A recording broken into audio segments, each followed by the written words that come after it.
What up, sports fans? Waxon Wednesday, Jake Waxman, Tyler Lavalette, two guys talk sports. Let's rock and roll.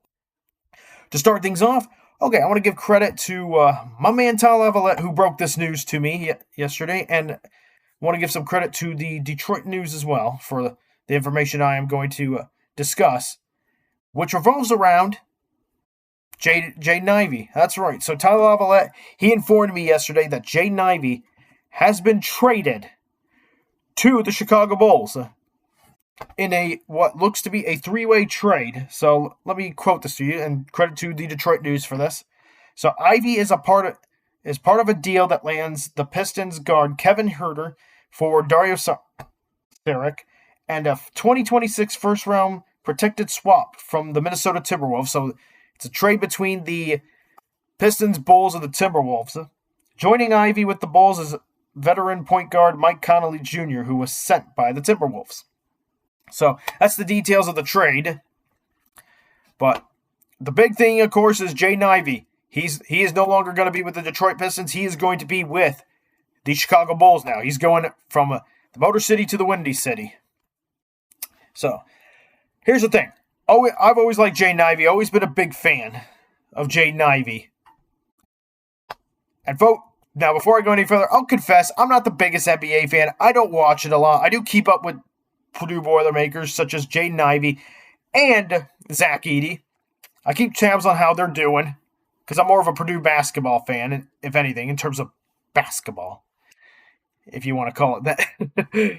But this trade shocked me. I'm not going to lie. For the most part, it shocked me, but I also do, kind of in the back of my mind, it was a possibility, too, that someday Jaden Ivey could be traded from the Pistons.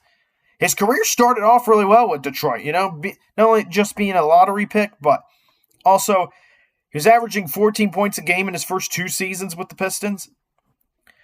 But of course, we all know about the gruesome injury he had that cut his second year short. And from what I understand, he also had another injury in his third year.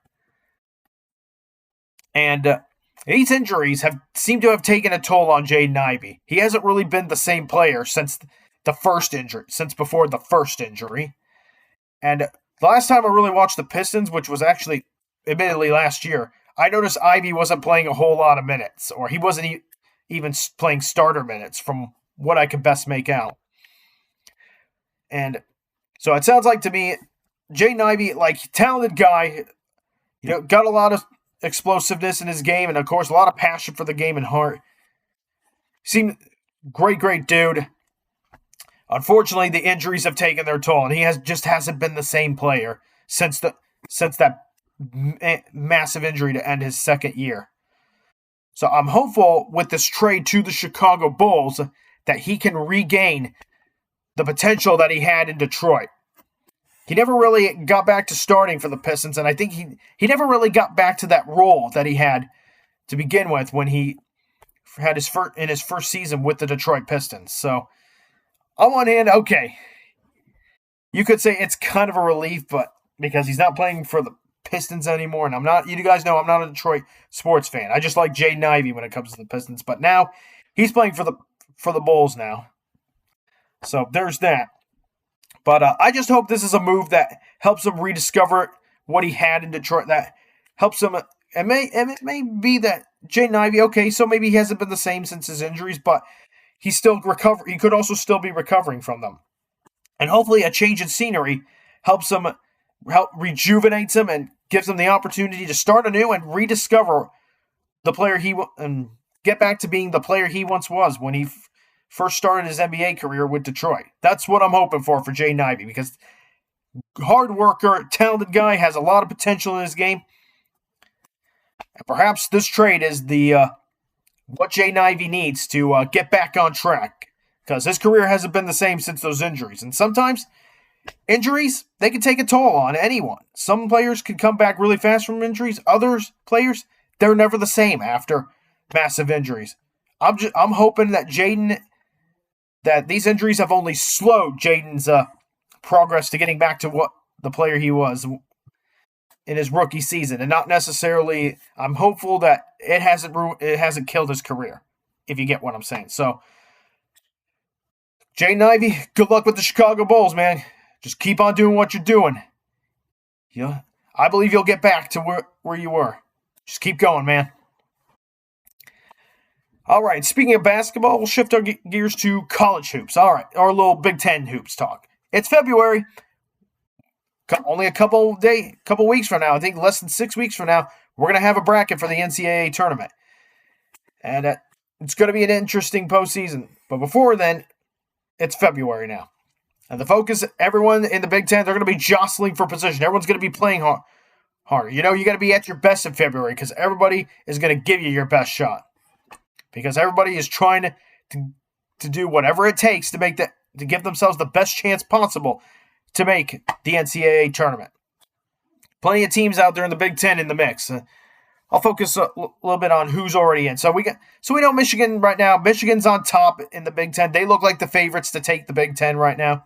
Although you could say not so fast. Don't overlook Illinois, who's risen to number 5. Illinois looks really good too. Michigan and Illinois, they meet each other only once this season in Champaign-Urbana. Oh boy, that's going to be a good game, and that may decide who wins the Big Ten. Both Michigan and Illinois, they're similar teams. They got big size, they got athletes, they got guys who can shoot. I mean, you got guys like Yexel Lindenberg, and then Keaton Wagler, who has just been playing who has just been beyond this league when it comes to playing as a freshman. Like, he does not look like a freshman.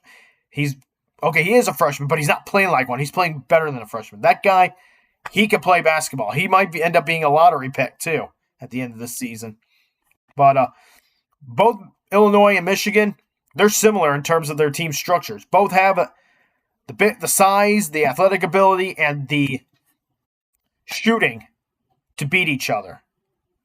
That game, it's hard to tell. That game could go either way. It just depends who's at their best on that night.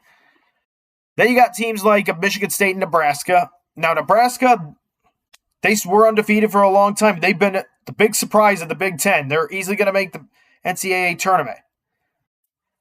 And a lot of people are saying, and not like that. They were looking like a team that was on their way to a Big Ten title, but they've stumbled a bit. They've lost 2 games in a row, although they lost to both Michigan and Illinois. So 2 really good teams. So not overly concerned about Nebraska. Just a matter of when are they going to bounce back. And is this Nebraska team, as good as they are they a team that can make a run in the NCAA tournament? Time will tell. A lot of potential on that team, and the guys play well together. They play good defense. They can shoot the ball, and they've been strong at home. But it's a different animal playing at neutral site action in the NCAA tournament, because everybody's on the road pretty much in that sense. But excuse me. Question is, okay, we know the damage they can do in the Big Ten. But do they have what it takes to really make a deep run in the NCAA tournament? Time will tell. Then you got Michigan State. I thought they were going to beat Michigan. Although I think now Michigan's the favorite to win the Big Ten title. I thought Michigan State was going to win at Breslin Center last Friday, but you know what? To my surprise, Michigan, they went into the Breslin Center and they dictated the terms of the game and won that game. They deservingly so. They overwhelmed Michigan State with their size and their scoring, all their advantages and that stuff. So MSU, still a really good team though. But let's see how they recover in the days going forward. That's a team that still, I've had my doubts about this Michigan State team, admittedly. And then there was a time where there's been times they proved me wrong. And Tom Izzo, he proves me wrong. Seems to constantly be proving me wrong and making me eat crow. But now I'm back to kind of wondering. Now, I think Michigan State, actually, they can make a run in the NCAA tournament. But when they run into a team with great size and shooting ability and athleticism, can they match up well enough? That's to be seen. And you got teams like Purdue and Wisconsin. Okay, Purdue, you guys know the story about Purdue. Lost 3 straight in the month of January. Got things back on track against Maryland last Sunday. But there's still work to be done. They got to put this kind of effort together against high-caliber teams. And the schedule, it isn't going to get any easier for Purdue. They're out of the Big Ten title race. The focus now for Purdue, getting high-quality wins and building momentum for March. So you got Oregon on Saturday, and then you got Nebraska on the Tuesday afterwards. That's going to be tough. And they got to go to Pinnacle Bank Arena at Nebraska. Not going to be an easy matchup. And, of course, later on this month, you have a home game with Michigan. And you saw Michigan, they can go on the road and they can control the pace anywhere. So, after seeing what I saw with Michigan setting the tone at the Breslin Center, not looking forward to watching Purdue play Michigan at Mackey Arena because it's not going to be easy. This Michigan team they are so darn good and way better than I gave them credit for. Right now, I'm still trying to figure out, is it them or is it Illinois that's the best of the Big Ten? Those are the two best teams, no doubt. But which of the two is better remains to be seen. Then you got Wisconsin. All right. So Wisconsin, they're the only ones to beat Michigan. I'll give them credit. They shot the lights out in that matchup with Michigan at Ann Arbor too. So good Wisconsin team. But can they be consistent enough to make a run in the NCAA tournament? It all comes down to how their shooting is looking. If they don't shoot well, they tend to struggle. So this is a team that relies a lot on the three-point shot. But if they can get in the paint more often, I think that would help them a lot. And which they have tried to in the past. But got to work on getting more. If you're Wisconsin, don't rely too much on the three-point shot. Get in the paint as much as you can. And then other teams, I like to think teams like Iowa are in. Like Iowa's got a solid enough resume, but they got a chance to add to that. Can they add more to that? And then there's Indiana, of course. Got that win over my Purdue Boilermakers.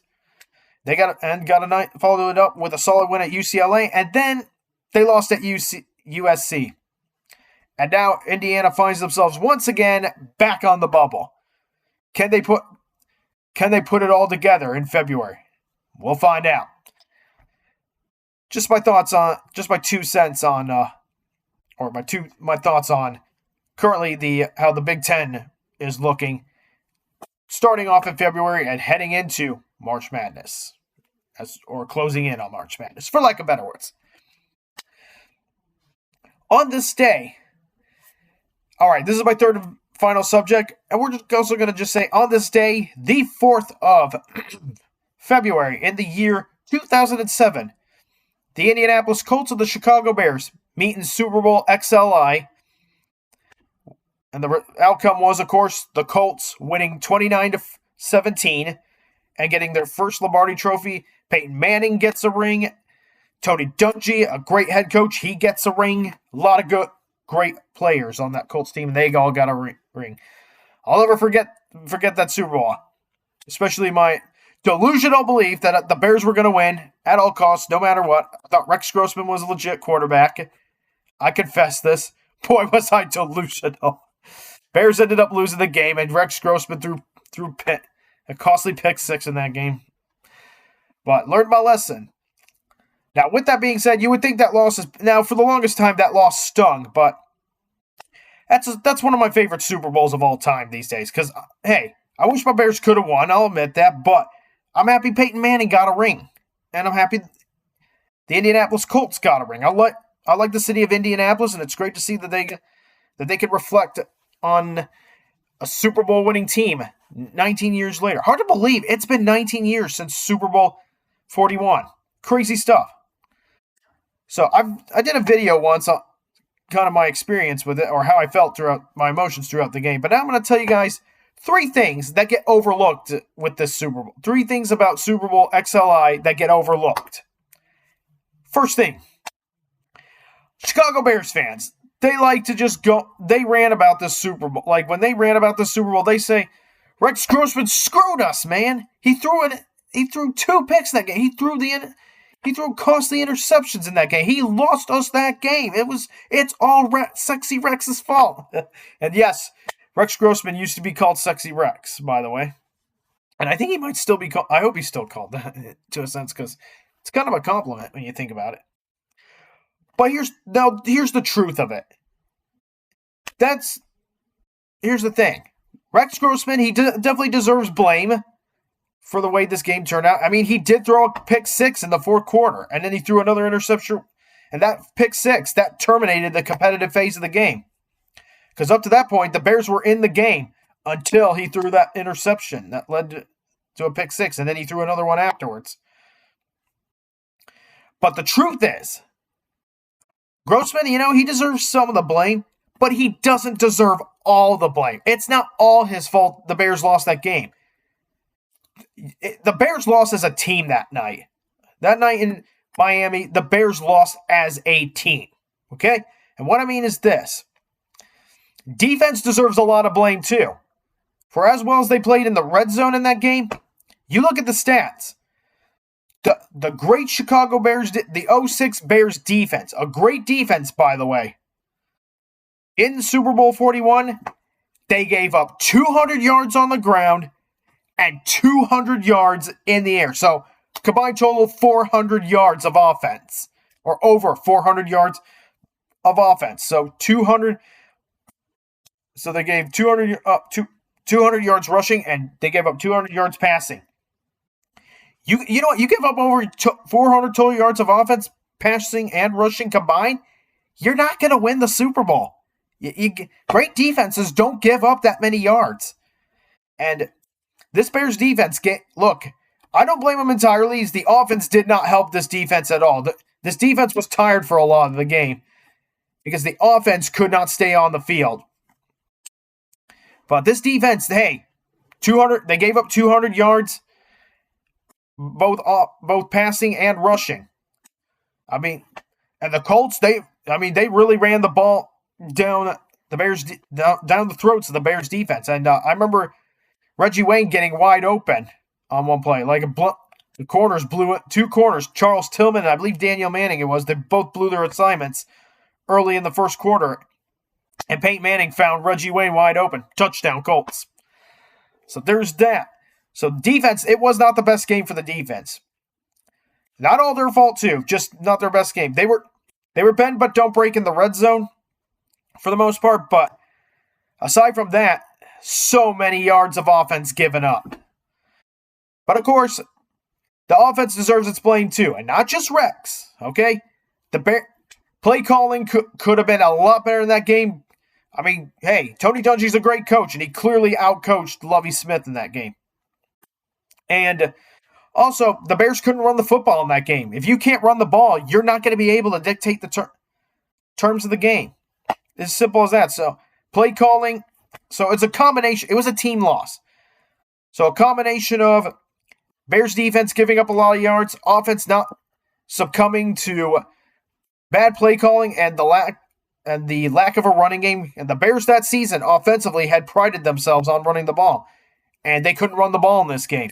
Colts defense just stuffed them. They had one good play, which led later to the Bears' only offensive touchdown of that game. The first touchdown the Bears scored was Devin Hester's kickoff return for a touchdown on special teams. But they really only had one touchdown. That was a passing play that was set up by a big-time run by Thomas Jones. But, so, combination of, combination of a young quarterback who didn't quite set his feet right in this game, defense that gave up so many yards of offense, and an offense that just could not run the ball and couldn't get out of its own way with bad play, and a coaching staff that couldn't get out of its own way with bad play calling. So you get a team loss in that case. And speaking of the yards that were given up, that leads me to point number 2. Don't let the score deceive you. The Colts dominated this game. This game should not have even been close. Because you look at the stats, I mentioned that the Colts had over 200, and it was Brian Urlacher in a documentary who mentioned this, that the Bears defense gave up 200 yards on the ground and 200 yards in the air. That tells you that the Colts dominated this game. Like, offensively and defensively, the Colts dictated the terms of this game. It's amazing that the game ended up being 29-17. It was only a 12-point Colts win, when it could have been a lot worse. And I remember there was one point going into the fourth quarter. I don't remember the exact numbers, but going into the fourth quarter, there was a stat showing how many first downs both teams had. The Colts had, I think, 21 first downs on the game. The Chicago Bears going into the fourth quarter in Super Bowl 41, going into the fourth quarter, they had only 5 first downs the entire game up to that point. That told you who was in control of most of the game. And this game the score could have been a lot bigger had it not been for the Bears defense stepping up in the red zone and holding the Colts to field goals. I think there was only one red zone possession that game where the Colts scored a touchdown, and that was Dominic Rhodes who ran it in. And of course, that running game gashed.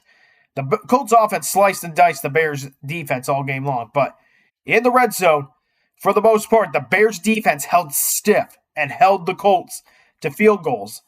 And going into the fourth quarter, I think the score was 22-17. The Bears had a chance to win that game because that defense was doing everything it can in the red zone to hold the Colts back. They held them to field goals. So they had a chance, and sadly, Rex Grossman, he did throw their only chance. He did throw that chance away.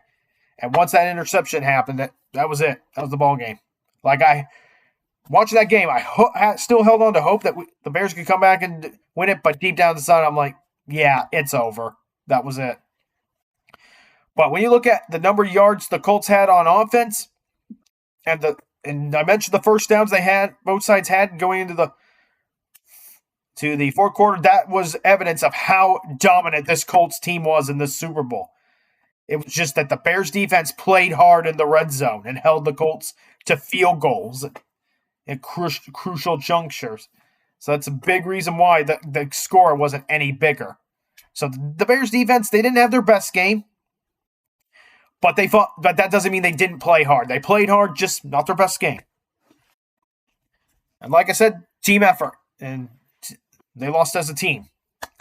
So, and then here's the third and final point I'm going to make. Third and final point that people overlook when it comes to Super Bowl, the Super Bowl or Super Bowl 41. That game was kind of sloppy. This game was a messy game. Fumbles and turnovers left and right. I don't remember how many fumbles there were, but I remember there were critical points in this game where both sides fumbled. Like, the Bears fumbled a kickoff return early in the first quarter, and then the Colts gave it right back with a fumble of their own. And that same thing happened again later in the game, I think second quarter. But there were a lot of turnovers in this game. But there was a big reason why. Man, this game was wet. And it was raining. This was the wettest Super Bowl ever. This is, I think, the first time that rain ever played a factor in the Super Bowl. There was forecast for rain, but I'm not sure either side really thought it was going to rain. Although, I give the Colts credit here. They actually prepared for the rain better than the Bears would.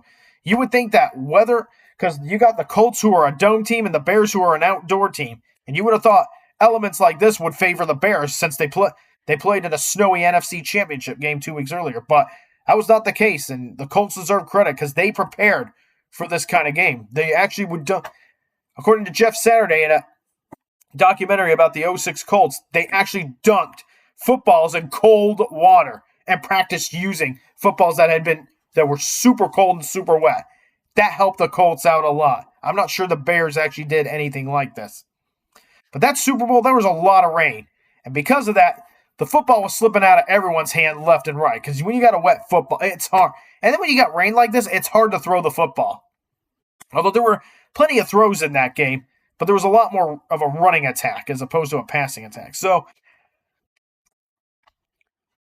a lot of rain. So, pretty much the rainiest Super Bowl I've ever seen. We may never see anything like this again. So, these were just... So, I'll repeat myself again. You had the Bears lost as a team. The Bears lost this game on all phases, not just because Rex Grossman threw a pick. You also have